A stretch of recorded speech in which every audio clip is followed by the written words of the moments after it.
When I came to myself again, my hands were full of young grass and mould, and a little girl, kneeling at my side, was rubbing my forehead tenderly with a dock leaf and a handkerchief.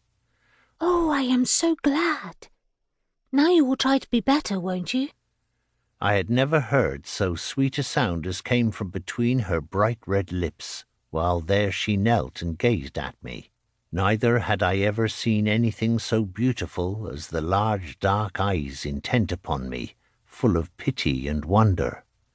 And then, my nature being slow, and perhaps, for that matter, heavy, I wandered with my hazy eyes down the black shower of her hair, as to my jaded gaze it seemed, and where it fell on the turf, among it, like an early star, was the first primrose of the season. And since that day I think of her through all the rough storms of my life when I see an early primrose.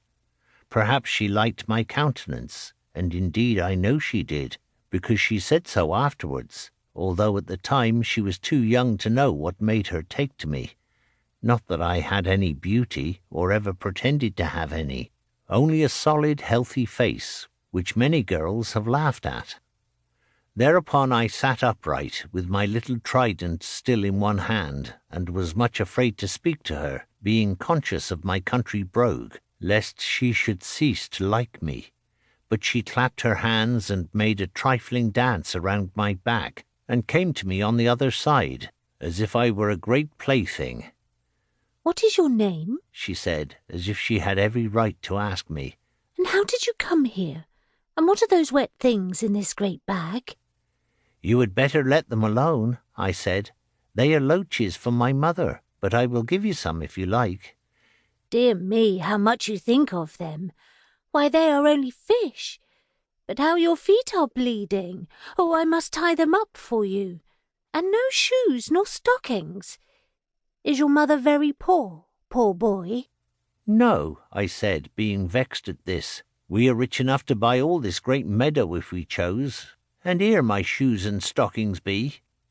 "Why, they are quite as wet as your feet, and I cannot bear to see your feet. Oh, please to let me manage them. I will do it very softly." "Oh, I don't think much of that," I replied. "I shall put some goose grease to them. But how you are looking at me! I never saw anyone like you before. My name is John Ridd. What is your name?" "Lorna Doone," she answered, in a low voice, as if afraid of it, and hanging her head so that I could only see her forehead and eyelashes. "If you please, my name is Lorna Doone, and I thought you must have known it." Then I stood up and touched her hand and tried to make her look at me, but she only turned away the more. Young and harmless as she was, her name alone made me guilt of her. Nevertheless, I could not help looking at her tenderly, and the more when her blushes turned into tears, and her tears to long, low sobs. "Don't cry," I said, "whatever you do.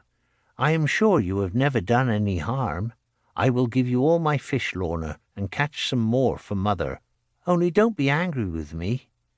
She flung her little soft arms up in the passion of her tears, and looked at me so piteously that what did I do but kiss her?